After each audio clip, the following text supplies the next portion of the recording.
APL ಜನ ಇದ್ದಾರೆ, ಅವರನ್ನು ಬಿಲೋ BPLನಿಂದ APLಗೆ ಶಿಫ್ಟ್ ಮಾಡ್ತೀವಿ, ಅವ್ರನ್ನ ಪಟ್ಟಿಯಿಂದ ತೆಗೆಯೋದಿಲ್ಲ. ಇದಕ್ಕೆ ಒಂದು ಪ್ರಯತ್ನ ಮಾಡಿದೆ ನಾನು. ಆ ಪ್ರಯತ್ನದಲ್ಲಿ ಮತ್ತೆ ಸ್ವಲ್ಪ ಗಡಿಬಿಡಿ ಆಯಿತು. ಈಗ ಮತ್ತೆ ಅದನ್ನು ಪ್ರಯತ್ನ ಮಾಡ್ತೀನಿ. ದಕ್ಷಿಣ ಭಾರತದಲ್ಲಿ ನೋಡಿದರೆ ಅತಿ ಹೆಚ್ಚು BPL ಕಾರ್ಡ್ ಇರೋದು ಕರ್ನಾಟಕ ರಾಜ್ಯದಲ್ಲಿ.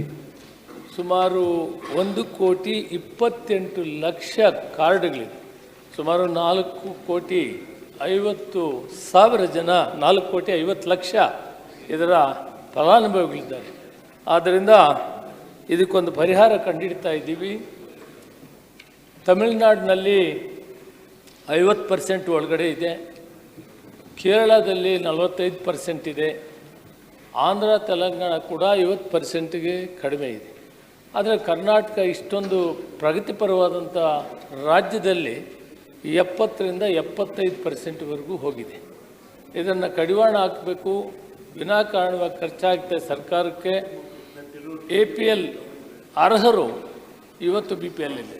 ಆದ್ದರಿಂದ ಈ BPL ಇರೋದ್ರನ್ನ ನಾವು APL ಕಾರ್ಡ್ದಾರಿದ್ದಾರೆ ಅವರನ್ನು ಶಿಫ್ಟ್ ಮಾಡುವಂಥ ಕೆಲಸಕ್ಕೆ ನಾವು ಸೀರಿಯಸ್ ಆಗಿ ತಗೊಂಡಿದ್ದೀವಿ. ನನಗೆ ಸದಸ್ಯರ ಸಹಕಾರನೂ ಬೇಕಾಗ್ತದೆ. ಸದಸ್ಯರ ಇರದಿದ್ದರೆ ಕಷ್ಟ ಆಗ್ತದೆ. ನಾನು ಮಾಡಿದ್ದೆ 15 ಲಕ್ಷ ಕಾರ್ಡನ್ನು ಫೈಂಡ್ ಔಟ್ ಮಾಡಿದ್ದೆ. 15 ಲಕ್ಷ ಅಂದರೆ ಹತ್ತತ್ರ 50ರಿಂದ 60 ಲಕ್ಷ ಬೆನಿಫಿಷರೀಸು ವಿನಾಕಾರಣವಾಗಿ BPLಲ್ಲಿ ಇದ್ದಾರೆ. ಇದನ್ನು ತೆಗೆಯೋ ಕಾರ್ಯಕ್ರಮ ಮಾಡಿದ್ದೆ. ಮತ್ತೊಮ್ಮೆ ನಾನು ಅದನ್ನು ಪ್ರಯತ್ನ ಮಾಡಿದ್ದೇನೆ. ಸದಸ್ಯರ ಸಹಕಾರ ಬೇಕಾಗ್ತದೆ. ಪ್ರಾಮಾಣಿಕವಾಗಿ ಮಾಡಿದಾಗ, ವಿನಾಕಾರಣವಾಗಿ ರಾಜಕೀಯವಾಗಿ ತೆಗೆದುಕೊಂಡು ಮಾತಾಡೋಕ್ಕೆ ಹೋದಾಗ ನಾನು ಈ ಕೆಲಸ ಮಾಡೋಕ್ಕೆ ಕಾರಣ ಒಂದು ಸಾರಿ ಈಗಾಗಲೇ 1 ವರ್ಷಕ್ಕೆ ಮೊದಲೇ ನಾನೆಲ್ಲ ತಯಾರು ಮಾಡಿದ್ದೆ. ಮತ್ತೊಮ್ಮೆ ಸರ್ವ ಸದಸ್ಯರನ್ನ ನಾನು ಕೇಳ್ಕೊಳ್ತೀನಿ. ಇದನ್ನು ಮಾಡೋದ್ರಿಂದ ಸರ್ಕಾರಕ್ಕೆ ಉಳಿತದೆ, ಅಭಿವೃದ್ಧಿ ಕೆಲಸಗಳಿಗೆ ಹಣ ಹೋಗ್ತದೆ, ವಿನಾಕಾರಣ ಖರ್ಚಾಗ್ತದೆ. ಇದನ್ನು ಸರಿಪಡಿಸೋದಕ್ಕೆ ನನಗೆ ಅನುಮತಿ ಬೇಕಾಗ್ತದೆ. ಮಾಡ್ತೇನೆ ಸರ್.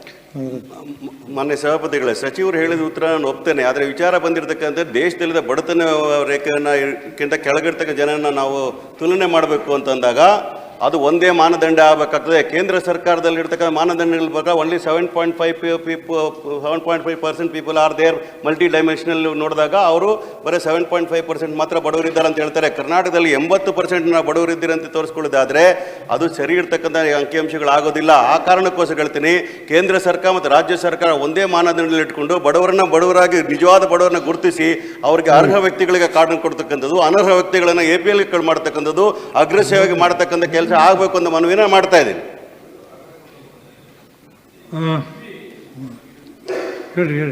ಕೇಂದ್ರ ಸರ್ಕಾರದ ಮಾನದಂಡಗಳು 12 ಇದೆ, ರಾಜ್ಯ ಸರ್ಕಾರದ ಮಾನದಂಡಗಳು 5 ಇದೆ. ನಾವು ಕರ್ನಾಟಕ ಸರ್ಕಾರ 5 ಮಾನದಂಡಗಳನ್ನು ಮಾಡಿದ್ದೀವಿ. ಅದರ ಆಧಾರದ ಮೇಲೆ BPL ಕೊಟ್ಟಾಗ ಸ್ವಲ್ಪ ಹೆಚ್ಚಿಗೆ ಆಗ್ತದೆ. ಈಗ ಅವರು ಇಡೀ ರಾಷ್ಟ್ರದಲ್ಲಿ ಆವರೇಜ್ 11.5 ಅಂತ ಮಾಡಿದ್ದಾರೆ ಬಿಲೋ ಪಾವರ್ಟಿ. ಆದರೆ ಭಾರತದ ಲೆಕ್ಕಾಚಾರ ನೋಡಿದಾಗ BPL ಬಿಲೋ ಪಾವರ್ಟಿ ಲೈನ್ ಇನ್ನೂ 30ರಿಂದ 35% ಈ ರಾಷ್ಟ್ರದಲ್ಲಿ ಬಿಲೋ ಪಾವರ್ಟಿ ಲೈನ್ ಇರೋದು ನನಗೆ ಗೊತ್ತಿದೆ. ನಾನು ಪಾರ್ಲಿಮೆಂಟಲ್ಲಿದ್ದೆ, ಅದನ್ನೆಲ್ಲ ನಾನು ತಿಳ್ಕೊಂಡಿದ್ದೆ. ಆದರೆ ಈ 12 ಏನು ಗೈಡ್ಲೈನ್ಸ್ ಪ್ಯಾರಾಮೀಟರ್ಸ್ ಇವೆ ಅದನ್ನು ನೋಡಿದಾಗ ಅದು ಕಡಿಮೆ ಇದೆ. ಅದು ರಾಷ್ಟ್ರಮಟ್ಟದ ವಿಷಯ ಆಗಿದೆ.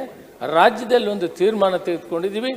5 ಏನು ಪ್ಯಾರಾಮೀಟರ್ಸ್ ಇದೆ ಅದನ್ನು ನೋಡಿದಾಗ ಅದನ್ನು ಅಳವಡಿಸಿ ನಾವು BPL ಕಾರ್ಡನ್ನು ಮಾಡಿದ್ದೀವಿ. ಅದರಲ್ಲಿ ಕೆಲವು ಹೆಚ್ಚಿಗೆ ಇದೆ, ಅದನ್ನು ಸರಿಪಡಿಸ್ಕೊಳ್ತೀವಿ. ಗ್ಯಾರಂಟಿ ನ್ಯೂಸ್, ಸುದ್ದಿ ಖಚಿತ, ನ್ಯಾಯ ನಿಶ್ಚಿತ.